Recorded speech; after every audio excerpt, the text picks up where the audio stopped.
শহর জুড়ে বিভিন্ন জায়গায় একের পর এক আগুন লাগতেই থাকে, যা ফায়ার ফাইটারদের কাছেই অস্বাভাবিক লাগতে শুরু করে, কারণ স্বাভাবিকভাবে এত আগুন লাগা কখনোই সম্ভব না। সিনিয়র এক অফিসারের সন্দেহ হয় যে তাদের ভেতরের কেউই এই আগুন লাগার সাথে জড়িত। এখন দেখার বিষয় ওই অফিসার তার কলিগের সাথে মিলে আগুন লাগার মূল কালপ্রিটকে খুঁজে বের করতে পারে কিনা। মুভির নাম অগ্নি। শুরুতে একটা অগ্নিকাণ্ডের দৃশ্য দেখানো হয়, যেখানে একজন ফায়ার ফাইটার অগ্নিকাণ্ডের ধ্বংসস্তূপের মধ্যে একজন লোককে দেখে। ফায়ার ফাইটারটি লোকটির পালস চেক করে বুঝতে পারে সে মারা গেছে। তখনই ওই ফায়ার ফাইটার আমাদের উদ্দেশ্যে বলে, আমরা অগ্নি দেবতার উপাসক, আমরা কখনোই ত্যাগের ভয় পাইনি, নিজের জীবন ঝুঁকি নিয়ে আমরা প্রতিটি আগুন নিভিয়ে থাকি। তবে তোমরা তো আমাদের ভুলে যাও, কিন্তু এতটুক মনে রেখো, যারা শিখার মাঝে জীবন ধারণ করে তারা অমর হয়ে থাকে। এর পরের দৃশ্যে একজন ফায়ার ফাইটারকে দেখানো হয় যে পুজো করে সকলকে আশীর্বাদ নিতে বলে। আমরা সেখানে একটি ব্যস্ত ফায়ার স্টেশন দেখতে পাই, যেখানে প্রত্যেকেই আলাদা আলাদা কাজে ব্যস্ত ছিল। তারপরে একজন লোককে দেখি যে পত্রিকার পাতা থেকে একটা আর্টিকেল কেটে একটা নোটে আটকে রাখে। এরপরে 2017 সালের 16ই জানুয়ারি মুম্বাইয়ের প্যারেল ফায়ার স্টেশনের দৃশ্য দেখানো হয়, যেখানে একজন হেল্পলাইনে ফোন দিয়ে বলে, কারিয়েনা হারি রেস্টুরেন্টে আগুন লেগেছে, তাড়াতাড়ি 2টা গাড়ি পাঠান। তো এরপরই লোকটি সাইরেন বাজিয়ে অগ্নিকাণ্ডের ঘটনাটি সবাইকে জানিয়ে দেয়। তখনই নকুল নামক এক অফিসার দ্রুত মর্গে ফোন দেয় আর অ্যাম্বুলেন্সকেও জানায় অগ্নিকাণ্ডের বিষয়টি। এরপরই নকুল টর্চ নামের একজনকে জিজ্ঞেস করে, বিধান স্যার কোথায়? টর্চ জানায় বিধান স্যারের ডিউটি 1 ঘন্টা আগেই শেষ হয়ে গেছে, সে এখন হয়তো বাসায় থাকবে। এরপরই নকুল ফোন করে বিধানের বাসায় আর তার স্ত্রীকে জানায়, বৌদি নকুল বলছি স্টেশন থেকে। তখনই বিধানের স্ত্রী রুক্মিণী বলে, ও তো ঘরে নেই। তখন নকুল বলে, স্যারকে আসলে ফোনে পাওয়া যাচ্ছে না, জরুরি কাজ, খুবই বিপজ্জনক পরিস্থিতি তৈরি হয়েছে, দ্রুত আমাদের সাথে যেতে হবে। তখনই বিধানের স্ত্রী বলে, ঠিক আছে, ও বাসায় আসলেই আমি বিষয়টি তাকে জানিয়ে দিব। এরপরই রুক্মিণী প্রার্থনা করতে থাকে বিধানের জন্য। তো এখানে বোঝাই যায় একজন ফায়ার ফাইটারের পরিবারের সকলে তাদের নিয়ে কত চিন্তিত থাকে। তো অন্যদিকে আমরা বিধানকে দেখি, সে জাজ নামের একজনের সাথে বাইকে যাচ্ছে, সেও তার কলিগ। তো জাজ বলতে থাকে, ডিউটি শেষ, বারও শেষ, অর্থাৎ তারা মদ্যপান করে বাইক চালাচ্ছিল।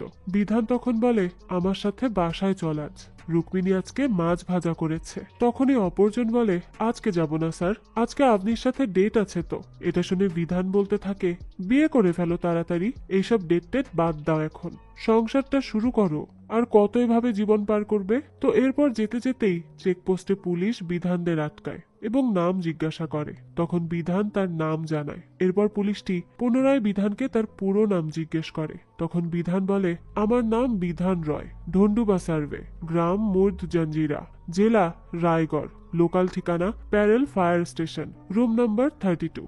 এখন কি আধার কার্ডের নাম্বারও বলবো, নাকি এতেই চলবে? তখনই তো পুলিশটি রেগে গিয়ে বলে, মজা করা হচ্ছে আমার সাথে, চল সামনে চল। তখনই জাজ বলে, স্যার ফায়ার স্টেশনের চিফ সে, তাকে আপনি কিভাবে এমন করে নিয়ে যেতে পারেন? পুলিশটি তখন বলে, চিফ হয়েছে তো কি, উল্টো জবাব দিবে নাকি? আসলে তারা ড্রিঙ্ক করে যাচ্ছিল, তাই পুলিশ তাদেরকে আটকে আর এসব বলতে থাকে। তখনই বিধান বলে, আমি কোথায় উল্টো জবাব দিলাম? যেটা জিজ্ঞাসা করেছেন সেটাই তো বললাম। 2 দিন বাসায় যাইনি আমরা, 3 জায়গায় আগুন নিভিয়েছি, 5 জনের প্রাণ বাঁচিয়েছি, ডিউটির পর একটু বেশি পান করা হয়ে গেছে, তাই বলে এইরকম আচরণ করবেন? তখন পুলিশটি বলে, ও তাহলে এই কাহিনী, তোমার ডিউটি গুরুত্বপূর্ণ আর আমার ডিউটি নয়? আমি তো কতক্ষণ ধরে তোমাদের মতো ড্রাঙ্ক ব্যক্তিদেরকে আটকাচ্ছি, কিন্তু এখন যদি যেতে দিই তোমাদের, পরে তো তোমরাই বলবে যে আমরা ঠিক মতো আমাদের ডিউটি পালন করি না। তখন তারা বলে, আমরা কখন এই কথা বললাম? আমার শ্যালকও কিন্তু পুলিশ অফিসার, সামিত সাওয়ান্ত তার নাম, আমি জানি পুলিশরা কিভাবে কাজ করে। আপনি এখানে 2 নম্বরই আটকে কাজ করছেন, আর সে তো 2 নম্বরের সাথে কাজ করে। তখন পুলিশ অফিসারটি বলে, ও আচ্ছা, এখন কি লাইসেন্স আছে সাথে, নাকি সেটাও মিস্টার সাওয়ান্ত ব্যবহার করেন? তখন বিধান লাইসেন্স দেখালে পুলিশ অফিসারটি অপেক্ষা করতে বলে চলে যায়।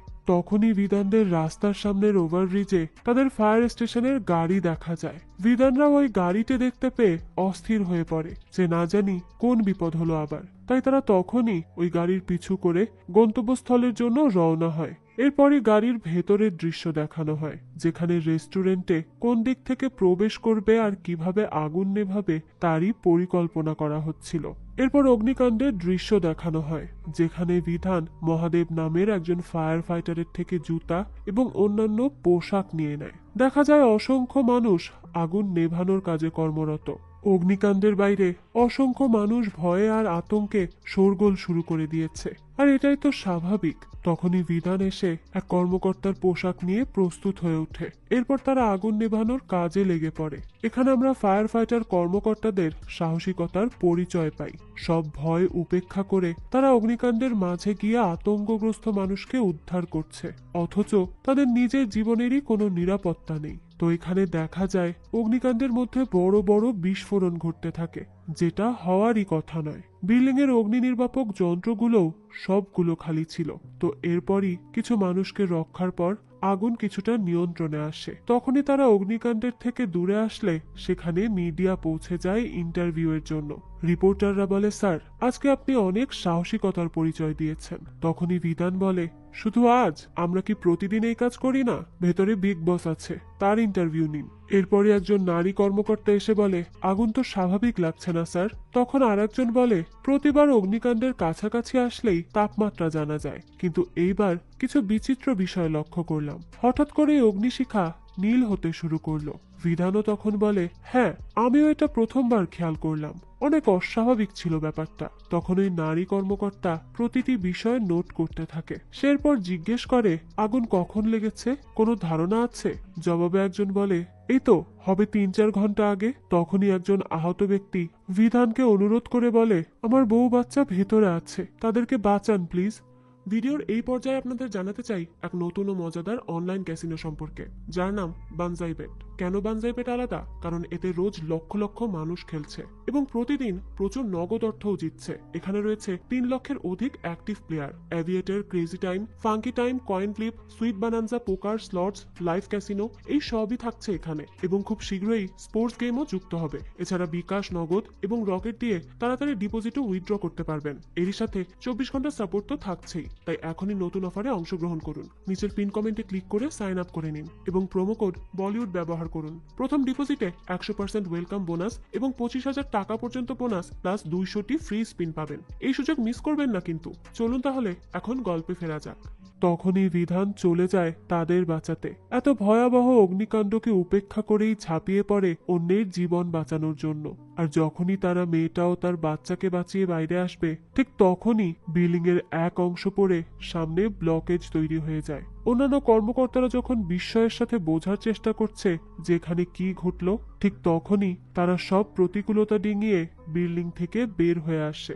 এরপরে বিধানের বাসার দৃশ্য দেখানো হয়, যেখানে বিধানের স্ত্রীকে তার ভাবির সাথে কথা বলতে দেখা যায়। রুক্মিণীর ভাবি তাকে বলে, এবার কিন্তু তোমাদের আসতেই হবে। তখন রুক্মিণী বলতে থাকে, আরে হ্যাঁ, তোমাদের নতুন বাসার জন্য পার্টি রেখেছো, এটা কিভাবে ভুলতে পারি বলো। তখন তার ভাবি তাকে বলে যে সামিত এবার সোজাসুজি বলে দিয়েছে যে এইবার বিধান ভাইয়ের কোনো অজুহাত চলবে না। তখনই বাইরে থেকে বিধানের কণ্ঠ শোনা যায়, আর রুক্মিণী বলে, ঠিক আছে ভাবি, পরে কথা বলবো। এই বলেই সে ফোন রেখে দেয়। বিধান বাসায় এসেই তার ছেলেকে বলে, জানিস, আজ তোর বাবা একদম আসল হিরোগিরি দেখিয়েছে। ও যে মুভিতে দেখায় না, একদম সেই রকম। আগুনে ঝাঁপিয়ে পড়ে 2জন বাচ্চার প্রাণ বাঁচিয়েছে।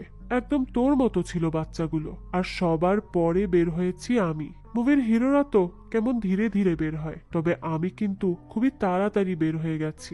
বাইরে যারা ছিল তারা তো অনেক তালি দিচ্ছিল আমার জন্য। তখনই বিধানের ছেলে বলে, বাবা, নিজের প্রশংসা করা বন্ধ করো তো, আর গোসল করে আসো, তোমার গা থেকে দুর্গন্ধ আসছে। তার ছেলে তো তার এসব বাহাদুরির কাজে কোনো পাত্তাই দেয় না, আরো বলে গা থেকে নাকি দুর্গন্ধ আসছে। এটা শুনেই বিধান বলে ওঠে, দুর্গন্ধ? ছাড় মোবাইল, ছাড়, পড়াশোনা কর। তারও আসলে তার ছেলের এই ব্যবহারে মেজাজটাই জ্বলে যায়। যাক, এরপর বিধান বলে, দেখো রুক্মিণী, আমি আগুনে ঝাঁপিয়ে মানুষের প্রাণ বাঁচালাম, সবাই ছবি তুললো, প্রশংসা করলো আমার, আর তোমার ছেলে বলে কি না আমার শরীর থেকে নাকি দুর্গন্ধ আসছে। তখন রুক্মিণী তাদের ছেলেকে বলতে থাকে, দেখো, আর ফোন না, ব্রাশ করে এক্ষুনি ঘুমিয়ে যাও। বিধান বলে, এ কি আমার ছেলে? রুক্মিণী তখন তাকে বলতে থাকে, তুমি এটা কিভাবে বলতে পারো? এটা কোনো কথা হলো? বিধান এই জবাবে বলে, আর কি বলবো বলো, দেখেছো অন্যদের বাচ্চাকে বাবাকে দেখলে দৌড়ে এসে জড়িয়ে ধরে, আর আমার ছেলে? রুক্মিণী তখন বলে, তাদের বাবা তাদের পকেট থেকে চকলেট বের করে দেয়। তুমি কখনো আমেয়ার জন্য একটা টফিও কিনেছো যে সে তোমার কাছে দৌড়ে যাবে? অর্থাৎ এখানে আমরা জানতে পারি বিধান ও রুক্মিণীর ছেলের নামই আমেয়া। তো বিধান তখন বলে, ওইখানে সকলে আমার সাহসিকতায় তালি বাজাচ্ছিল, আর তুমি পড়ে আছো সেই টফি নিয়ে। তখনই রুক্মিণী বিধানকে জিজ্ঞেস করে, আচ্ছা বলো তো, আমেয়ার পাসপোর্টের ফর্ম পূরণ করেছো তুমি? তখনই বিধান চুপচাপ পাশের রুমে চলে যায়। এরপর বলে, আজকে ইমার্জেন্সি কল চলে এসেছিল, স্কুল ট্রিপের সময় এখনো বাকি আছে, ওখানে কি আগুন লেগেছে নাকি যে এত তাড়াতাড়ি যেতে হবে? রুক্মিণী বলে, আরে কাল কাল বলতে বলতে তো 1.5 মাস চলে গেল। জবাবে বিধান বলে যে সে তাড়াতাড়ি এর একটা ব্যবস্থা করে দিবে। তো এরপরই দেখা যায় সে ঠান্ডা পানিতে পা ডুবিয়ে আছে। আসলে আগুনে তার পায়ের অবস্থাই খারাপ হয়ে গেছে, তাই সে এমন করছে। তখন রুক্মিণী বলতে থাকে, শোনো না, সামিত নতুন বাসা নিয়েছে। এটা শুনেই বিধান বলে, আরে বাহ, ইন্সপেক্টরের ধান্দা তাহলে ভালোই চলছে। এটা শুনে রুক্মিণী একটু রাগই হয় আর বলতে থাকে, কিসের ধান্দা? অনেক পরিশ্রম করে সে এত কিছু করেছে। এই কথা শুনে বিধান বলতে থাকে, হ্যাঁ হ্যাঁ বুঝেছি আমি, তোমার ভাই অনেক পরিশ্রমী। তোমার দুনিয়া আমেয়া থেকে শুরু আর সামিতে শেষ হয়। তখন রুক্মিণী তাকে বলে, আর তোমার দুনিয়া জুড়েই তো ফায়ার স্টেশন। এরপরে আবার ফায়ার স্টেশনের দৃশ্য দেখানো হয়। বিধান আসলে বাকি অফিসাররা তাকে স্যালুট করে। তখনই একজন অফিসার বলে, দেখুন না স্যার, কি সুন্দর ছবি এসেছে, নবদৈনিক পত্রিকার 14 নম্বর পৃষ্ঠায় ছাপানো হয়েছে। তখন বিধান বলে, তোমার কি ফ্রন্ট পেজে ছবি লাগবে? তখন অফিসারটি উত্তর দেয়, যাই বলুক, নামটা তো ছেপেছে পত্রিকায়, এটাই তো অনেক। তখন বিধান বলতে থাকে, তো এরপর এরপর কি করব? তোদের জন্য কি এখন বিবিসিকে কল দিব? বিদেশে ফায়ার ফাইটারদের অনেক সম্মান করে। এরপরই মিঠু নামের একজন বলে, তোমাদের তো অন্তত নামটা ঠিকঠাক লিখেছে, আমার তো নামটাই মজা বানিয়ে রেখে দিয়েছে। মিঠু, এটা কিছু হলো? তখন একজন মজা করে বলে, আমি তোমার ঠোঁট লাল করে দেই। তখনই মিঠু বলে, তাহলে আমার জন্য পেয়ারাও কিনে এনো, বুঝলে? তো মিঠুর সাথে ওই অফিসার এভাবে কথা বলতে থাকলে সে বলে, বয়সের দিকে একটু তো খেয়াল করো। তো এইসব নিয়ে হাসাহাসি করতে থাকে তারা। বোঝাই যায় তাদের মাঝে বেশ বন্ধুত্বপূর্ণ সম্পর্ক রয়েছে। এরপরই একজন অফিসার বিধানের কাছে আসে আর বলে, স্যার, চিফ মিশ্রা আপনাকে এটি পাঠিয়েছেন, মুম্বাইয়ের সকল নিরাপত্তাহীন ও ঝুঁকিপূর্ণ বিল্ডিং এর লিস্ট। বিধান বলে, এই লিস্ট তো দেখছি প্রতি বছর বেড়েই যাচ্ছে। ঠিক আছে, আমি দেখব ফাইলটা। এরপরই দৃশ্য পরিবর্তন হয় আর আমরা একটা ব্যস্ত রাস্তা দেখতে পাই, যেখানে একজন ফেরিওয়ালা ফুকরে মুভির চুচার চরিত্রের মাস্ক পরে সেই মুখোশই বিক্রয় করছিল। এরপরই দেখা যায় ট্রাফিক সিগন্যালে গম্ভীর জৈন নামক ব্যবসায়ীর সাদা গাড়ি এসে দাঁড়ায়। তখনই জানালায় এসে তাকে চুচা চরিত্রের মাস্ক নিতে অনুরোধ করা হয়। সেই সময় গাড়ির ভেতর থেকে গম্ভীর জৈন বলে, তোর চুচার মাস্ক তুই নিজের কাছেই রাখ। এটা শুনে ফেরিওয়ালা বলতে থাকে, স্যার নিয়ে নিন প্লিজ, নয়তো ভোলি পাঞ্জাবান নারাজ হয়ে যাবে।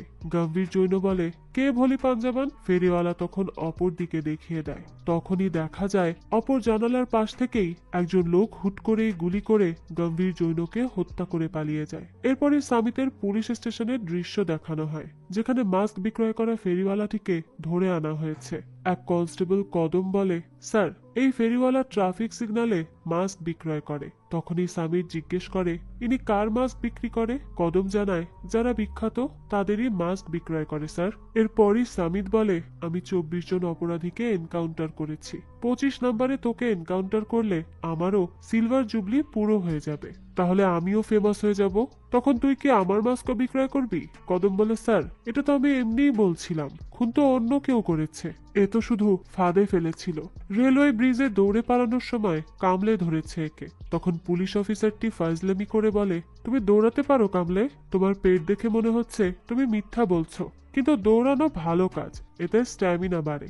কদম বলে, রেলওয়ে ব্রিজ থেকে ঝাঁপিয়ে পালাতে যাচ্ছিল এই ফেরিওয়ালা। তখনই পুলিশ অফিসারটি জিজ্ঞাসা করে, কত ফিট উচ্চতা থেকে ঝাঁপ দিয়েছিল সে? জবাবে কনস্টেবল কদম বলে, 3 ফুট হবে। তখনই পুলিশ অফিসারটি বলে, ভালো করে ভেবে দেখো, কেনেডি ব্রিজের উচ্চতা তো 30 ফুট, তাই না? তখন কামলে বলে, হ্যাঁ স্যার, বরাবর 30 ফুট থেকে লাফ দিয়েই পালানোর চেষ্টা করেছে। তখনই পুলিশ অফিসারটি তাদের বহুতল ভবনের সিঁড়ি দিয়ে ফেলে দেওয়ার হুমকি দেয়। লোকটা তখন অর্থাৎ এই অমিত নায়কই গুলি করে গম্ভীর জৈনকে হত্যা করেছিল। এরপরই দৃশ্য পরিবর্তন হয় ফায়ার স্টেশনে। দেখা যায় চিফের নাম পেপারে আসায় সকলে একসাথে লাঞ্চ করছিল। তখনই পারাব নামের এক অফিসার আসলে সকলে তাকে একসাথে খাবার অফার করে। তখন পারাব জানায় আজকে তার উপোস রয়েছে। এরপরে তিনি এসে সবাইকে যার যার কাজ বুঝিয়ে দেন। যেখানে ক্লিনিং ডিউটি দেওয়া হয় প্রিয়ার ওপর, স্কুলের ড্রিলের দায়িত্ব দেওয়া হয় বিনোদ ও সূর্যের ওপর। তখনই সূর্য পারাব স্যারকে জিজ্ঞাসা করে যে তার কোন স্কুলে ডিউটি রয়েছে। পারাব স্যার বলে যে স্কুলই হোক না কেন এটাতে কি আসে যায়, তোমাদের ডিউটি দেওয়া হয়েছে রবার্ট জেফারসন মাধ্যমিক বিদ্যালয়ে। তখনই সূর্য বলে এটা তো আমেয়ার স্কুল, তাহলে তো এখানে বিধান স্যারই বেস্ট ডিউটি দিতে পারবে। তখন টর্চ নামের অফিসারটি বলে একদম ঠিক বলেছেন, আমেয়া পুরো স্কুলের সামনে গর্বিত হবে তার বাবার জন্য। তখন আমায়া বাচ্চানের স্টাইলে বলবে আমার বাবা চিফ। পারাব স্যার তখন টর্চের সাথে মজা করেই বলে যে যখন তোমার বাচ্চা বড় হবে তখন তুমি ওর বাহুতে এটা লিখে দিও যে আমার বাবা ব্যাটারি ছাড়া টর্চ। এইভাবে মজা করতে থাকে সকল অফিসার মিলে। আর ঠিক তখনই ফায়ার স্টেশনের সাইরেন বেজে ওঠে। আর কেউ একজন বলে বিক্রিল আরবিন পোশাক কারখানায় আগুন লেগে গেছে। এরপরই সকল অফিসার একত্রে প্রস্তুত হয়ে অগ্নিসংযোগের স্থানে যাওয়ার জন্য রওনা দেয়। বিধান তখন শর্টকাটে পৌঁছানোর জন্য অন্য রাস্তা ধরে গাড়ি নিয়ে যাওয়ার নির্দেশ দেয়, কিন্তু অন্য গাড়িটি সোজা রাস্তা ধরেই যেতে থাকে। আর অবশ্যই এক্ষেত্রে বিধান রায় আগে পৌঁছাবে। ঘটেও ঠিক তাই, সোজা রাস্তা দিয়ে আসা গাড়িটা বিয়ের অনুষ্ঠানের মধ্যেই ফেসে যায়। আর বিধানের গাড়িটি আগে পৌঁছে গিয়ে আগুন নিয়ন্ত্রণে নিয়ে আসে। এরপরই দৃশ্য পরিবর্তন হয় আমেয়ার স্কুলে, যেখানে সূর্য বাচ্চাদের আগুন লাগলে কি কি পদ্ধতি গ্রহণ করতে হবে সেইগুলো বোঝাতে থাকে। সূর্য বাচ্চাদের উদ্দেশ্যে বলে বাচ্চারা বলো তো, যখন আগুন লাগে তখন আমরা কাকে স্মরণ করি? বাচ্চারা উত্তর দেয় আমরা ভগবানকে স্মরণ করি। সূর্য তখন বলে তো আমরা পৃথিবীর কাকে স্মরণ করি আগুন লাগলে? বাচ্চারা জবাব দেয় ফায়ার ব্রিগেডকে স্মরণ করি। এরপরই সূর্য বলতে থাকে তো যখন কোনো ভবন ধ্বংস হয়ে যায় তখন কাকে স্মরণ করি? বাচ্চারা জবাব দেয় কেন, পুলিশকে। তখন সূর্য তাদের শিখিয়ে দেয় যে না, কোনো ভবন ধ্বংস হলে, কেউ ম্যান হলে আটকে গেলে, বা তারে কাক কবুতর ফেসে গেলে, অথবা গ্যাস লিকেজ হলে এই সকল সমস্যার একটাই সমাধান, আর সেটা হলো ফায়ার ব্রিগেড। সূর্য আবারও বাচ্চাদের বলে যে ফায়ার ফাইটারের সবচেয়ে প্রিয় শব্দ হলো পাগল, অর্থাৎ পা দিয়ে পানি, গ দিয়ে গ্যাস এবং ল দিয়ে লাইট। তো এরপর সূর্য বলে এখন বিধান স্যার তোমাদের উদ্ধার কাজ শিখাবে। এরপরই আমরা বিধান আর বিনোদকে কৃত্রিম আগুন তৈরি করতে দেখি, যেন তারা বাচ্চাদের উদ্ধারের কৌশল শেখাতে পারে। বাচ্চারাও তখন উদ্ধার কাজ দেখতে থাকে। আর সূর্য বলে দেখো বাচ্চারা, আগুন যখন তীব্রভাবে ছড়িয়ে পড়ে আর লোক আটকে পড়ে এবং লিফটও বন্ধ থাকে, এমন পরিস্থিতিতে ফায়ার ফাইটাররা নিজের জীবন ঝুঁকিতে ফেলে কিভাবে মানুষের জীবন রক্ষা করে। যেভাবে এখন বিধান স্যার তোমাদের সামনে উদ্ধার করছে ঠিক এভাবেই করে। এই কাজটা যতটা সহজ দেখাচ্ছে ততটাও সহজ নয়। তখনই আমরা দেখতে পাই বিধান বাচ্চাদের ডেমো দেখানোর সময় হঠাৎ করেই শ্বাসকষ্ট অনুভব করে। এরপর যখন উদ্ধার কাজ শেষ করে তখন দেখা যায় আমায়া এবার তার বাবার জন্য তালি দিচ্ছে। এরপর আমরা বিধানকে ডাক্তারের কাছে চেক আপের জন্য যেতে দেখি, যেখানে ডাক্তার তাকে জানায় যে নিজের শরীরের যত্ন নিন, নয়তো আপনার সাহসিকতার পুরস্কার আপনার স্ত্রীকে নিয়ে যেতে হবে স্টেজে এসে। অর্থাৎ সে এটাই বোঝায় যে বিধানের স্বাস্থ্য ঝুঁকি রয়েছে। এরপরই দৃশ্য পরিবর্তন হয় আগুনে পুড়ে যাওয়া একটি ধ্বংসস্তূপে, যেখানে আবনি পুরোহিত নামের একজন ইনভেস্টিগেশন অফিসার আসে সবকিছু পরীক্ষা করার জন্য। তো আবনি ভবনের অনেকগুলো ত্রুটি লক্ষ্য করে। ম্যাপে ফায়ার এক্সিট এলাকা দেওয়া থাকলেও ভবনের সেই স্থানটিতে 5টি টেবিল রাখা হয়েছে। তো সে এরপর ম্যানেজারকে ডাকার নির্দেশ দেয়। সে ম্যানেজারকে বলে ফায়ার এক্সিট এলাকায় টেবিল রেখেছেন, বিপদের সময় মানুষ কি উড়ে উড়ে যাবে বাইরে? 80 জনের বসার জায়গায় আপনি 150 জনের বসার ব্যবস্থা করেছেন, মূর্খ কোথাকার। আর গ্যাংওয়েও তো অনেক সরু, সবকিছুই দুর্নীতিতে ভরপুর, অগ্নি নির্বাপক যন্ত্র পুরো খালি। এরপরে আপনি ভবনের দেয়াল পরীক্ষা করে আর বলে ডেকোরেশনের নামে বাজে টাইলস লাগানো হয়েছে, আর ভেতরে ব্যবহার করা হয়েছে কম্প্রেসড প্লাস্টিক, যেগুলো পূর্বেই ব্যান করা হয়েছিল। এগুলো কি করেছেন আপনারা? তখন ম্যানেজার আবনিকে বলে রেস্টুরেন্টের মালিকের সাথে কথা বলার জন্য। আবনি তখন জবাবে বলে মালিকের সাথে আপনি কথা বলুন, আর উকিলের সাথেও কথা বলুন। এত দুর্নীতি রয়েছে এখানে, আপনাদের তো জেল হওয়া উচিত। বোকার দল কোথাকার। এরপরে আপনি তারই একজন কলিগকে ফোন দিয়ে বলে কোথায় তুই বন্ধু, কতবার তোকে কল করছি। এরপরই জাজ আবনিকে বলে তোর মেজাজ খারাপ কেন রে, কি হয়েছে? আবনি জানায় আসলে আমাদের দেশের মূল সমস্যা কি জানিস, কারো কাছে অন্যের জীবনের মূল্যই নেই, সকলকে গুলি করে মারা উচিত। তো এরপরে তারা বাইকে করে অফিসে ফিরে আসে। বিধান তখন আবনিকে জিজ্ঞাসা করে আগুনের উৎস কি, অর্থাৎ কোথা থেকে লেগেছে আগুন, কিছু কি জানা গেল? আবনি জানায় স্যার অনেক বেশি ত্রুটি ছিল, ঠিকভাবে শিওর হতে পারছি না কোথা থেকে আগুন লেগেছিল। তারা কম্প্রেসড প্লাস্টিকও ব্যবহার করেছে, অনেকগুলো ঘি এবং তেলের বোতলও ছিল স্যার। অগ্নি নির্বাপক যন্ত্র সিল করা থাকলেও খালি ছিল, শোপিসের মতো রেখে দিয়েছিল। এরপরই বিধান বলে প্রত্যক্ষদর্শী কাউকে পাওয়া গেছে? আবনি বলতে থাকে কেউই নেই স্যার। বিধান তখন জিজ্ঞেস করে তো তাপমাত্রা 1000 ডিগ্রি সেলসিয়াস হলো কিভাবে? এর জবাবে আবনি বলে স্যার এটাই বুঝতে পারছি না, গত মাসে ওরিয়ন ক্লাব এবং অলঙ্কার টকিজেও আগুন লেগেছিল, ওখানেও এমন অস্বাভাবিকভাবে তাপমাত্রা এবং তাপ উৎপন্ন হয়েছিল। বিধান বলে কোনো অগ্নিসংযোগকারী পদার্থ পাওয়া গিয়েছে কি? এর জবাবে আবনি জানায় 2 থেকে 3 দিনের মধ্যেই ল্যাব রিপোর্ট চলে আসবে স্যার, ততদিনেই আমি বিএমসি কে বিষয়টি জানাচ্ছি। এরপর আপনি বিধানকে জিজ্ঞেস করে স্যার আপনি কি আগুন লাগানোর জন্য কাউকে সন্দেহ করছেন? বিধান বলতে থাকে রিপোর্ট আসতে দাও, এরপর দেখা যাবে। এরপরই পৌরসভার দৃশ্য দেখি আমরা, যেখানে আপনি এক কর্মকর্তাকে রিপোর্ট দেয়। আপনি বলে গত 6 থেকে 7 মাসে কিছু অগ্নি সংযোগে আমরা কিছু সন্দেহজনক ব্যাপার লক্ষ্য করেছি, এটা আর্সেনের অন্তর্ভুক্ত হতে পারে। তখন কর্মকর্তাটি বলে আগুনের কেউ কেন আসন করবে? এটা শুনে আপনি বলে স্যার ইয়োগার আসন নয়, এটা আর্সন, যার মানে কেউ জেনে বুঝে আগুন লাগিয়েছে। তখনই কর্মকর্তাটি বলে ম্যাডাম এই মুম্বাই শহরের সবাই কত ব্যস্ত, কার সময় হয় এই আগুন লাগানোর? এই কথাটি আপনাদের মুখে মুখেই তৈরি হয়েছে। আপনি তখন বলে কি করছেন স্যার, ক্রিমিনাল ইনভেস্টিগেশন স্যার, সেটা না করে আপনি এসব কি বলছেন? তখন কর্মকর্তাটি বলে এখন লাঞ্চ ব্রেক, লাঞ্চ করতে হবে। আপনি তখন রেগে গিয়ে সেখান থেকে চলে যায়। এরপরই রাতের দৃশ্য দেখানো হয়, যেখানে জাজ ও আপনি বসে গল্প করছিল। আপনি বলে আমরা সবাই তাস, আমাদের ওপর থেকে কেউ কন্ট্রোল করে, এই পুরো সিস্টেমই সমস্যা। তখন জাজ বলে তোমার মধ্যে যখন এই ফিলোসফার জেগে ওঠে তখনই আমার ভয় করে। যেখানে আপনি বলে এখন থেকেই ভয় পাচ্ছ, ভেবে নাও এখনো দেরি হয়নি, সব ফায়ার ফাইটারের ভাগ্যে কিন্তু বিয়ে লেখা থাকে না। জাজ তখন আপনিকে বলে আমাদের ভাগ্যে বিয়ে লেখা আছে। তো এরপরে আপনি এবং জাজ অনেক ভালো সময় কাটায়। এরপরই দৃশ্য চলে যায় সামিতের বাসায়, যেখানে সামিতের নতুন বাসা নেওয়া উপলক্ষে পার্টি হচ্ছিল। সামিতের স্ত্রী তার বাসার সকল জিনিসপত্র ঘুরে ঘুরে দেখাচ্ছিল। অন্যদিকে সামিতকে দেখানো হয়, যেখানে একজন গেস্ট বলে সামিত আপনি ঘর অনেক সুন্দর করে সাজিয়েছেন। এতে সামিত বলে এগুলো সবই পরিশ্রমের ফল, শ্রম আমার, কিন্তু ফল অন্য কারো থেকে নেওয়া। এরপর একজন তাওরে নামের পুলিশ অফিসার কামলেকে বলে তুই জানিস ভগবান আমাদের পুলিশ অফিসার বানিয়েছে কেন? কামলে জিজ্ঞেস করে কেন? তখন তাওরে বলে যেন ফায়ারম্যান আমাদের থেকে অনুপ্রাণিত হতে পারে এবং একটু ক্ষমতা অর্জন করতে পারে। তখনই বিধান বলে তাওরে তুই কি জানিস যখন আগুন লাগে তখন পুলিশ কেন আমাদের পিছন পিছন আসে? তাওরে জিজ্ঞেস করে কেন? তখন বিধান বলে আরে কাউকে তো প্রয়োজন এই পোশাক আর গদির সঠিক মূল্য দিতে। বিধান এরপর আরো বলে একবার একটা ন্যাশনাল লেভেলের কম্পিটিশনের আয়োজন করা হয়েছিল, ওখানে র এজেন্টকে ডাকা হয়, সিআইডি কে ডাকা হয়, পুলিশ অফিসারকেও ডাকা হয়, আর শর্ত দেওয়া হয় প্রত্যেককে জঙ্গলের মধ্যে যেতে হবে এবং একটা বন্য শেয়ালকে ধরতে হবে। প্রথমে তো র এজেন্ট যায়, কিন্তু 5 দিন পর খালি হাতে ফিরে আসে। এরপরই সিআইডি গিয়ে 10 দিন পর খালি হাতে ফিরে আসে। এরপর পুলিশওয়ালা গিয়ে 30 মিনিটে ভাল্লুক ধরে নিয়ে আসে। পুলিশ সুপার তখন ভাল্লুককে জিজ্ঞেস করে বল তুই কে? ভাল্লুক এতে বলে আমি জঙ্গলি শিয়াল।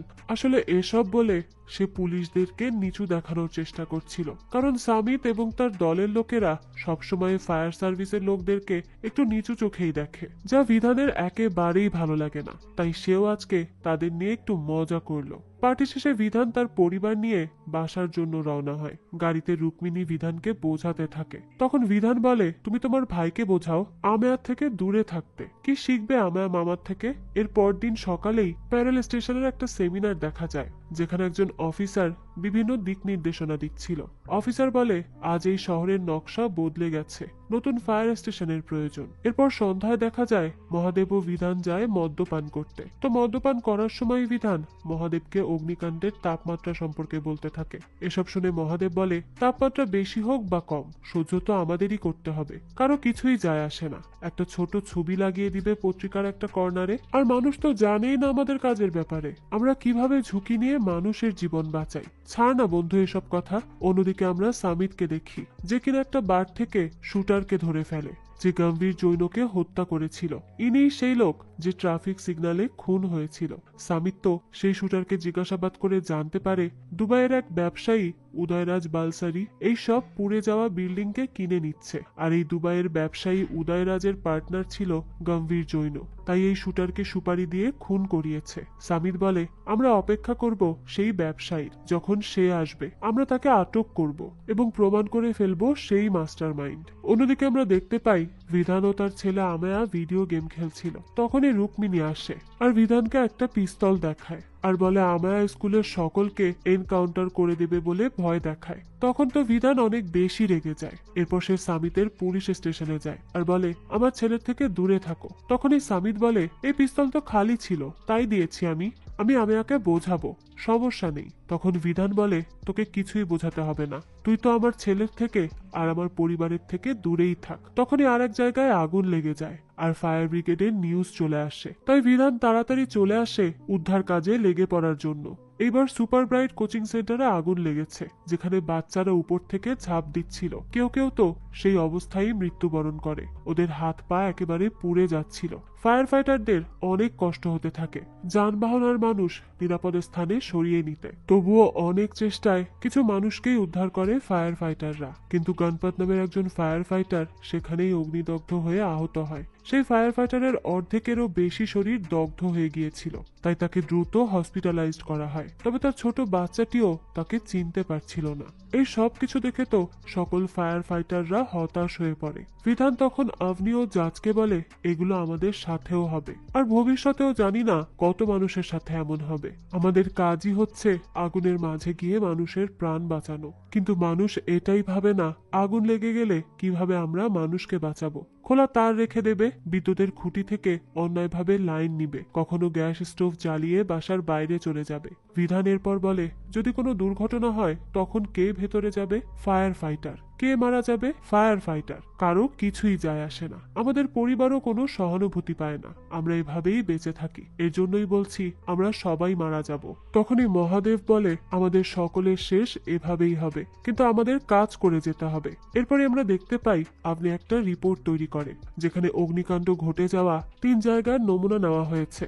আপনি বলে, স্যার কোচিং সেন্টারের রিপোর্ট পেন্ডিং আছে, কিন্তু বাকি 3 জায়গায় রিপোর্ট চলে এসেছে। অলঙ্কার টকিজ, অরিয়ন ক্লাব এবং কারি অ্যান্ড হারি 3 জায়গায় ম্যাগনেসিয়াম স্ট্রাইপ পাওয়া গেছে। এটা শুনে বিধান বলে, ছোটবেলায় অ্যাটম বোম ফাটিয়েছ কেউ? এখানেও একই পদ্ধতি অনুসরণ করা হয়েছে, আর যেটা করেছে সে বিস্ফোরক পদার্থকে ম্যাগনেসিয়াম স্ট্রাইপ দিয়ে বেঁধে আগুন লাগিয়ে বিস্ফোরণ তৈরি করেছে। এটা নিশ্চিতভাবে পরিকল্পনা মাফিকই ঘটানো হয়েছে, আর এত বেশি তাপমাত্রা হওয়ার কারণে কোনো প্রমাণও থাকেনি। আর এই কাজ কোনো অভিজ্ঞ ব্যক্তিরই হবে, যার আগুন সম্পর্কে ভালো জ্ঞান আছে। এরপরে দৃশ্য পরিবর্তন হয়, আমরা দেখতে পাই মন্ত্রীর সাথে মিটিং চলছে, যেখানে সামিত সহ সকল ফায়ার স্টেশনের ফায়ার ফাইটাররা ছিল। মন্ত্রী বলে, কোচিং সেন্টারে আগুন লেগে 2টা বাচ্চা মারা গেছে, খুবই খারাপ হয়েছে ব্যাপারটা, তবে চিন্তা করো না। এরপর সে রিপোর্টারকে বলে, আমি যা যা বলবো সেগুলোই কাল পত্রিকার পাতায় লেখা হবে। বিধান তখন মন্ত্রীকে বলে, গণপত সিন্ধের কি হবে স্যার? সে তার জীবন হারিয়েছে অগ্নিকাণ্ডে, ওর ফ্যামিলি তো ইন্স্যুরেন্সও পাবে না। মন্ত্রী তখন জিজ্ঞাসা করে, তুমি কে? বিধান তখন তার পরিচয় দেয় এবং মন্ত্রীকে বলে, স্যার এগুলো পরিকল্পনা মাফিকই ঘটানো হয়েছে। Alankar Talkies, Orion Club, Curry and Hurry সকল জায়গায় একইভাবে আগুন লাগানো হয়েছে। মন্ত্রী তখন বলে, তাহলে আমাকে কেন বলছো? গিয়ে সমাধান করো। তখন পারভ স্যার বলে, আমরা পুলিশকে ডিটেলসে বলেছিলাম, কিন্তু পুলিশরা আমার কথাকে ইগনোর করেছে।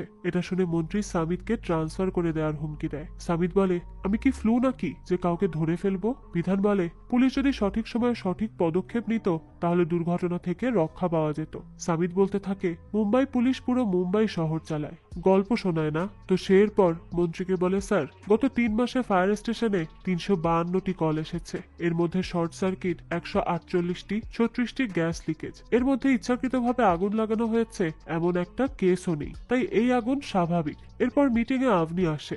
আবনি বিধানের দিকে তাকালে মন্ত্রী বলে, কি হাইড অ্যান্ড সিক খেলা হচ্ছে? যা বলার পরিষ্কার ভাবে বলো। তখনই আবনি বলে, কোচিং সেন্টারের আগুন শর্ট সার্কিটের জন্য তৈরি হয়েছে স্যার। এটা শুনে সামিত বলতে থাকে, আমি জানতাম এমনটাই হবে, যা আমি বলেছিলাম। এরপরই সামিত বিধানকে বলে, কি প্যারেলের শার্লক হোমস, এবার যাওয়া যাক। মন্ত্রী তখন বলে, সকলে আলোচনা করে কোনো ব্যবস্থা করো, সামনে নির্বাচন, তাই সবকিছু ঠিক থাকা চাই। আর তোমাদেরকে টাকা দেওয়া হচ্ছে কেন? এরপরই মন্ত্রী বিধানকে বলে, আপনারা আগুন নেভানোর কাজ করেন, সেটাই করুন না। কেস ইনভেস্টিগেশন করার জন্য পুলিশ অফিসাররা তো আছে না। তখন সামিত তাকে বলতে থাকে, এই কেসটা প্রায়ই সমাধান হয়ে গেছে। একটা ব্যবসায়ীর বিরুদ্ধে প্রমাণ পাওয়া গেছে। সেই ব্যবসায়ীর আশা মাত্রই আমরা তাকে আটক করব। আর মন্ত্রীজি, আপনার সাথে একটা ছবি নিতে চাই। এরপরই ফায়ার স্টেশনের দৃশ্য দেখানো হয়, যেখানে বিধান জাজকে বলে, নতুন কোনো তথ্য পেয়েছো কি? জাজ বলে, না স্যার। তখনই বিধান জাজকে বলে যে সকল জায়গায় আবার যেতে, আর আবনিকে বলে যে 3টি ছাইয়ের নমুনা সংগ্রহ করা হয়েছে সেগুলো ল্যাবে পাঠিয়ে আরো ভালোভাবে পরীক্ষা করো। এরপরই বিধান টর্চকে বলে যে সাওয়ান যেই সকল বারে যায় তার সকল ইনফরমেশন জানানোর জন্য। অন্যদিকে দেখা যায় সামিতের অফিস, যেখানে সামিত কামলের মাথায় আঘাত লাগার কারণ জিজ্ঞেস করে আর বলে, ডোমেস্টিক ভায়োলেন্সের কেস নাকি কামলে? তখন কামলে বলে, বারে আমি গফুরের সাথে দেখা করি। সে আমাকে গোলাপচাঁদ নামের একজনের সাথে পরিচয় করিয়ে দিয়েছে। গোলাপচাঁদ কিছু বিল্ডারের সাথে কাজ করত। আমি আমার সর্বোচ্চ চেষ্টা করেছি। যখন গোলাপচাঁদ মাতাল হয়ে গিয়েছিল তখন সে আমাকে বলেছে তার বস পোড়া বাসা অনেক সস্তা দামে কিনে নিয়েছে। দৃশ্য শিফট হয় ফায়ার স্টেশনে, যেখানে আমরা দেখতে পাই ফায়ার স্টেশনের এসি পরিবর্তন করা হচ্ছে। এসির ভেতর তার জমা হয়ে যায়। ওইটার বিধান হাতে নিয়ে বলে, এটা তো আগুন তৈরি করে সহজেই, আর যে স্থানে আগুন লেগেছিল সেই সকল জায়গায় এরূপ তারই লক্ষ্য করেছি। এর কিছুক্ষণ পরই নমুনা ছায়ের রিপোর্টও চলে আসে। তখন বিধান তার মিক্স করে একটা বিস্ফোরক বানিয়ে ফেলে। ম্যাগনেসিয়াম স্ট্রাইপের সাহায্যে আগুনও লাগিয়ে ফেলে। বাইরে থেকে অফিসাররা পর্যবেক্ষণ করতে থাকে। তখনই বিস্ফোরকটি বিস্ফোরিত হয় আর তাপমাত্রা 4000 সেলসিয়াসের ওপরে চলে যায়। বিধান তখন আপনিকে এই বিস্ফোরণের বিস্তারিত রিপোর্ট তৈরি করতে বলে। এরপরই আমরা দেখতে পাই একটা ফ্যামিলি গেট টুগেদার। পিস্তল নিয়ে ভুল বোঝাবুঝির কারণে দুজন দুজনকে সরি বলার জন্যই গেট টুগেদারের আয়োজন করা হয়েছে। সামিতের স্ত্রী বিধানকে সরি বলতে বলে। সামিত তখন টিস্যু পেপারে সরি লিখে বিধানকে দেয়। তখন বিধান সামিতকে বলে, অনেক কষ্ট করে বিস্তারিত রিপোর্ট লিখেছি, তাই এটা পড়িস। এর উত্তরে সামিত বলে, ভরসা না থাকলে দেওয়ার দরকার নেই। তখনই রুক্মিণী বলে ওঠে যে ভরসা আছে ভাই। বিধান তখন সামিতকে উদ্দেশ্য করে বলে, আগুনে আমাদের ঝাঁপিয়ে পড়তে হয়, এরা তো পরে আসে গ্লাভস পরে। তখন সামিত বলে, আমরাও রিপোর্ট তৈরি করেছি। বালসারা নামের একজন বিল্ডার আছে, সে পুড়ে যাওয়া সম্পদ ক্রয় করে। সে এখন বাইরেই আছে, দেশে ফিরলেই আমরা তাকে আটক করব। বিধান বলে, এগুলো কোনো বিল্ডারের কাজ নয়, এটা কোনো প্রফেশনাল আর্সনিস্টের কাজ, যে ইচ্ছাকৃতভাবে আগুন লাগিয়েছে। তখনই সামিত বলে, তুই এখন পুলিশও হয়ে গেছিস তাই না? তো এদের ঝগড়া থামানোর জন্য সামিতের স্ত্রী তখন বলতে থাকে, আচ্ছা শোনো, একটা সুখবর আছে, সামিত তো পুরস্কার পেতে চলেছে। এটা শুনে বিধান বলে, ভুল মানুষকে আটক করার জন্য পুরস্কার? বাহ। তখনই সামিতের স্ত্রী বলতে থাকে, দেখো 27 তারিখে কিন্তু পুরস্কার প্রদান করা হবে, সবাই চলে আসবে, কিন্তু আমরা তো জানি বিধান সেখানে কখনোই যাবে না। তো সে সামিতকে একটা ফাইল দিয়ে বলে, এটা তো ইচ্ছাকৃতভাবে তৈরি আগুন, আর আমাদের কাছে এর প্রমাণও আছে। সামিত তখন বলতে থাকে, আমি অবশ্যই এই ফাইল চেক করব, কিন্তু আপাতত খাবার তো খেয়ে নেই। এরপরই আমরা দেখতে পাই দুবাই থেকে সেই ব্যবসায়ী আসে, আর সামিত ও তাদের টিম সেই ব্যবসায়ীকে আটক করে ফেলে। তারা সেখানে বিরিয়ানি, বিয়ার আর সাথে অস্ত্রও রাখে, আর বলে, আমি প্রথমে তোকে খাবার খাওয়াবো, তারপর মারবো। তখন ব্যবসায়ী বলে, হ্যাঁ হ্যাঁ, আমি পুড়ে যাওয়া বিল্ডিং কিনে থাকি, কিন্তু তার মানে এই নয় যে আগুন আমিই লাগিয়েছি। কিন্তু সামিতের তো দোষীকে প্রমাণ করতে হতো, তাই সে মন্ত্রীর সামনে সকল প্রমাণ রাখে। তখনই মন্ত্রীর অফিসে আমরা ফায়ার ফাইটারের টিমকেও দেখতে পাই। বিধান মন্ত্রীকে বলে, ওই ব্যবসায়ী অগ্নিসংযোগ ঘটায়নি, কোনো ব্যবসায়িক কারণে ঘটে ঘটেনি এই সকল ঘটনা, এটা অন্য কেউ করেছে যার আগুন সম্পর্কে অনেক ভালো জ্ঞান আছে। তখনই মন্ত্রী বলে, আমাদের সুপার পুলিশ অফিসার সামিত কেস সলভ করে দিয়েছে, এর মাঝে আর এসো না তোমরা, এরপর দেখো এমন কেস আর দেখা যাবে না। কিন্তু বিধান ভালোভাবেই বুঝে যায় এসব অগ্নিসংযোগের ঘটনা এখানে থামবে না, তাই সে রেগে মন্ত্রীর অফিস থেকেই চলে যায়, কারণ তারা কেউই তার কথা শুনছিল না। এরপরই ফায়ার স্টেশনের দৃশ্য দেখানো হয়, যেখানে টিভির নিউজে সামিতের সাহসিকতার নিউজ প্রকাশিত হচ্ছে। তখনই একজন ফায়ার ফাইটারের বইয়ে দেখতে পাই সকল অগ্নিকাণ্ডের নিউজ। সেখানে নিহত সকল ফায়ার ফাইটারের ছবির সাথে প্রয়োজনীয় তথ্যও দেয়া ছিল। এরপরই আমরা অজ্ঞাত এক লোককে দেখি, যিনি এই সকল অপরাধ করছে। এর পরদিন রাতে আভনির জন্মদিনের পার্টি দেখানো হয়, যেখানে জাজ বার্থডে কেক কাটে। বিধান আর তার পরিবারও সেখানে ছিল। সকলে এখানে আনন্দে মেতে ওঠে, একসাথে নাচ করতে থাকে, গান গাইতে থাকে। কিন্তু হঠাৎ করেই আবার ইমার্জেন্সি অ্যালার্ম বেজে ওঠে, অর্থাৎ আবারও কোথাও আগুন লেগেছে। তখন সকল অফিসাররা একত্রে উদ্ধার কাজের জন্য রওনা হয়। আগুন তীব্রভাবে ছড়িয়ে পড়েছে, আর আমরা দেখতে পাই মানুষকে উদ্ধার করতে করতে সকল অফিসারের অবস্থা নাজেহাল হয়ে যাচ্ছিল। তখনই অগ্নিকাণ্ডের মধ্যে অজ্ঞাত ব্যক্তিকে দেখানো হয়, যে বিস্ফোরক রাখছিল। জাজ তো এটা দেখেই তার পিছু নিতে থাকে, কিন্তু তাকে ধরতে পারে না। এরপর সেই ফায়ার ফাইটার লোকটা বাইরে চলে আসে। তখন সে মাস্ক খুললে আমরা দেখতে পাই এটাই সেই কিলার, আর এই কিলার অন্য কেউ নয়, মহাদেব। মহাদেবের আগুন সম্পর্কে ভালো জ্ঞান রয়েছে। বেদান্ত বলেছিলই যে এই কাজটি এমন কারো যার আগুন সম্পর্কে জ্ঞান রয়েছে। তো এদিকে উদ্ধার কার্যের সময় বিধানের শ্বাসকষ্ট শুরু হয়, আর কিছুক্ষণের মধ্যেই সে অজ্ঞান হয়ে যায়। জাজ তখন বিধানকে জাগানোর চেষ্টা করে, কিন্তু সে তাকে কোনোভাবেই জাগাতে পারে না। সে তখন কোনোভাবে বিধানকে বাঁচিয়ে নিজে পুরোপুরি পুড়ে যায়। আপনি তো অনেক কান্নাকাটি করতে থাকে জাজকে বাঁচানোর জন্য, কিন্তু তাকে তো আর বাঁচানো যায় না। বিধান সহ সকল কর্মীরা এতে ভেঙে পড়ে। আভনিরও সকল স্বপ্ন ভেঙে যায়। তো জাজকে যখন শ্রদ্ধাঞ্জলি দেওয়া হচ্ছিল, সেই সময় বিধান সামিতকে বলে, এবার কি বলবে? এবার কি বলবে যে জেল থেকে পালিয়ে দোষী এই কাজটি করেছে? সামিত তখন বুঝতে পারে যে আসলে এই কাজটি ওই ব্যবসায়ীর নয়, অন্য কারো। শ্রদ্ধাঞ্জলির কার্যক্রমের মধ্যেই আমরা মহাদেবকেও দেখতে পাই। মহাদেব তখন বলে, আমি তো সেদিনই বলেছিলাম আমরা সকলে মরে যাব। বিধান তো নিজেকেই দোষী ভাবতে থাকে জাজের এই মৃত্যুর জন্য, কারণ তাকে বাঁচাতে গিয়েই সে মৃত্যুবরণ করেছে। এরপরই ফায়ার স্টেশনের দৃশ্য দেখি আমরা, যেখানে বিধান সকল প্রমাণার ছবি পর্যবেক্ষণ করছিল। সেখানেই সে একটা ফুটপ্রিন্টের ছবি পায়। এটা দেখে সে তখন বলতে থাকে, এই জুতা তো আমি কারিয়েনে হারি রেস্টুরেন্টে পড়েছিলাম, এটা জ্যাজের মৃত্যুর স্থানে এলো কিভাবে? তখনই আপনি বলে, না স্যার, এটা বলবোয়া টাওয়ারের ছবি। এই দেখুন, পুলিশ মার্ক করে রেখেছে আপনি যে জুতা পরেছিলেন সেটা এখানের লকারেই আছে। এরপরে আপনি লকার দেখায় বিধানকে। বিধান লক্ষ্য করে এই জুতার প্যাটার্ন তো মহাদেবের জুতার মতো, যেটা মহাদেব বিধানকে পরার জন্য দিয়েছিল। এরপরে বিধান আপনিকে বলে, আপনি একটু চেক করো তো মহাদেবের ডিউটি কি সেখানে ছিল যেখানে আমরা জ্যাজকে হারিয়েছিলাম। তো ওই দিনই আবার হায়ার অফিসার বিধানকে ডেকে পাঠায় আর বলে, তুমি উপযুক্ত নও। আমরা জানি সেদিন কি ঘটেছিল, তোমার শ্বাসকষ্ট হয়েছিল, তোমার পক্ষে এই কাজগুলো করা সম্ভব না, তুমি এখন ভলেন্টিয়ার রিটায়ারমেন্ট নিতে পারো। কিন্তু বিধান এতে কিছুই বলে না। তো ওই দিন সন্ধ্যাতেই মহাদেব আর বিধান আবারও মদ পান করে একসাথে। বিধান সবকিছু শেয়ার করে তার দুঃখ প্রকাশ করতে থাকে। সে বলে, এত বছর আমি এই ডিপার্টমেন্টে দিলাম, কখনো নিজের ব্যাপারে, নিজের পরিবারের ব্যাপারে ভাবিনি, আর আজ এক মুহূর্তে আমি অক্ষম হয়ে গেলাম কাজের জন্য। তুমি ভাবো আজকে জ্যাজ কি পেল? না ওর পরিবারের কেউ চাকরি পেল, না ওর পরিবার কোনো ক্ষতিপূরণ পেল, পত্রিকায় একটা ছবিও আসলো না। মহাদেব তখন বলে, আমরা এসব কেন করছি? যেন জনসাধারণ সুরক্ষিত থাকে, তাই না? কিন্তু আমাদের নিয়ে কোনো পরোয়া নেই কারো। আমরা বেঁচে থাকি বা মরে যাই, মানুষের শুধু নিজের জীবনের মূল্য আছে। মহাদেব আরো বলে, আমার কি পরিবার ছিল না? আমার বাবা আগুনে দগ্ধ হয়ে মারা গিয়েছিল, আংটি দেখে শনাক্ত করেছিলাম তাকে। জ্বলন্ত বাবাকে আবার চিতায় দিয়ে দগ্ধ হতে দেখার যন্ত্রণা আমরা ছাড়া কেউ বুঝবো না। আমার আগুনে পুড়ে যাওয়া মাকে আবারও আগুনে দিতে হয়েছিল। আমার বাবাও ফায়ার ফাইটার ছিল, তিনি কি পেলেন? কোনো সম্মান পাননি আমার বাবা। 26/11-তে ভাই পরশুরামও শহীদ হয়ে গিয়েছে। সে 11 জনকে বাঁচিয়ে নিজে শহীদ হয়েছিল, কিন্তু যখন সে শহীদ হয়ে যায় কেউ আসেনি তার মৃত্যুতে, কেউই আসেনি দুঃখ প্রকাশ করতে। মানুষ অনেক স্বার্থপর, মানুষ শুধু পারে ভাষণ দিতে, সামিতের মতো মানুষকে সিস্টেমে আনে। মানুষ এটা প্রশ্ন করে না আমাদের মতো কর্মীদের ব্যাপারে।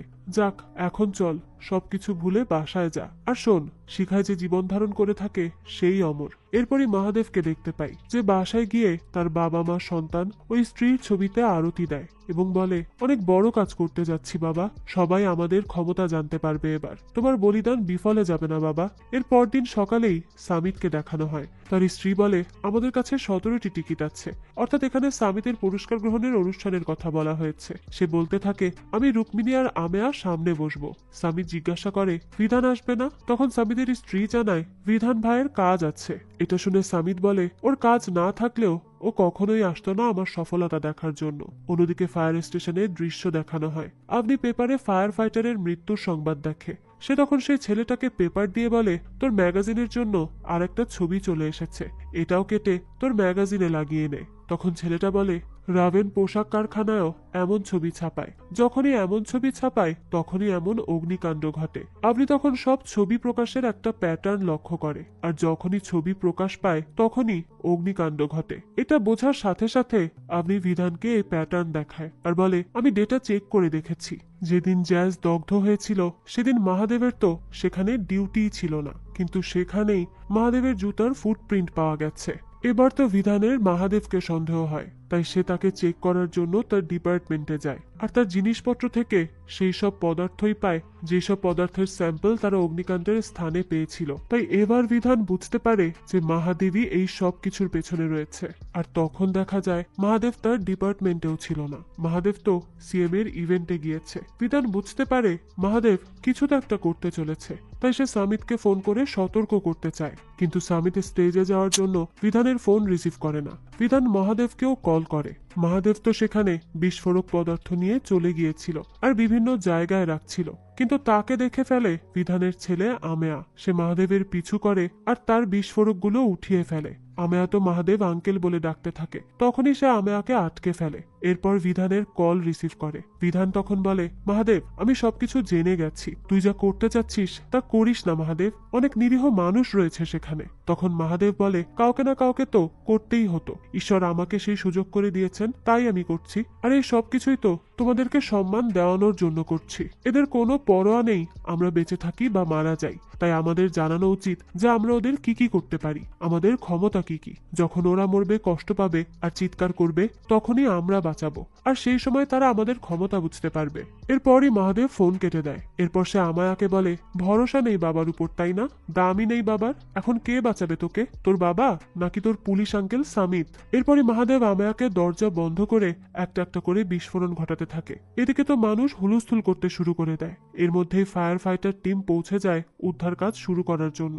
আর আমেয়াকে কোথাও পাওয়া না গেলে রুক্মিণী অস্থির হয়ে ওঠে, তাই বিধান ভেতরে যায় আমেয়াকে খুঁজতে। এরপরই সে তাকে বাঁচিয়ে বাইরে চলে আসে। তখনই সামিতের স্ত্রী বলে, সামিত তো এখনো অগ্নিকাণ্ডের ভেতরেই আছে। তখনই বিধান সামিতকে উদ্ধারের জন্য যায়। অন্যদিকে সামিতের সামনে পড়ে যায় মহাদেব। সে পুরো শরীরে ঘি লাগিয়ে হাতে এক বিস্ফোরক নিয়ে এগিয়ে আসতে থাকে। সামিত তখন তার দিকে গুলি করলে মহাদেব সহ বিস্ফোরণ ঘটে, আর বিধান তখন সামিতকে কোনোভাবে উদ্ধার করে বাইরে নিয়ে আসে।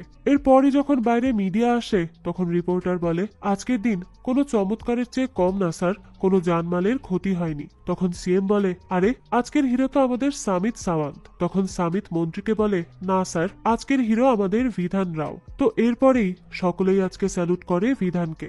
সবাই ফায়ার ফাইটারদের নিয়ে প্রশংসা করতে থাকে, হাততালিতে মুখরিত হয়ে যায় চারিদিক। আর এভাবেই শেষ হয় আজকের এই গল্প অগ্নি। ঠিক একইভাবে প্রতিদিন শত শত ফায়ার ফাইটার যুদ্ধ করে যাচ্ছে সিস্টেমের বিরুদ্ধে। শত শত ফায়ার ফাইটার নিজেদের জীবন উৎসর্গ করে অন্যদের জীবন বাঁচাতে। তাই আমাদেরও এই মানুষগুলোকে সম্মান করা উচিত। তো এই তো ছিল আজকের গল্প। এই গল্পটা আপনাদের কাছে কেমন লেগেছে সেটা অবশ্যই আমাদেরকে কমেন্ট করে জানাবেন। যদি এতটুকুও ভালো লেগে থাকে তাহলে একটি লাইক দিয়ে যাবেন। আর হ্যাঁ, আমাদের এই চ্যানেলে কিন্তু প্রতিনিয়ত নতুন নতুন ভিডিও আপলোড করা হয়। সেই সব ভিডিওর আপডেট পেতে আমাদের চ্যানেলটিকে সাবস্ক্রাইব করে বেল আইকনে অল দিয়ে রাখতে কিন্তু ভুলবেন না। আরেকটা কথা, আপনারা আমার মতো মুভি লাভারদের জন্য আমরা নিয়ে এসেছি সুলভ মূল্যে নেটফ্লিক্সের সাবস্ক্রিপশন, যেটি পেয়ে যাবেন আমাদের ফেসবুক পেজ এইচবি শপে। পেজের লিংক ডিসক্রিপশন বক্সেই দেওয়া আছে। আজকে তাহলে এই পর্যন্তই, আবারও হাজির হব নতুন কোনো ভিডিও নিয়ে। সেই পর্যন্ত সবাই ভালো থাকবেন আর আমাদের চ্যানেলের সাথেই থাকবেন। ধন্যবাদ।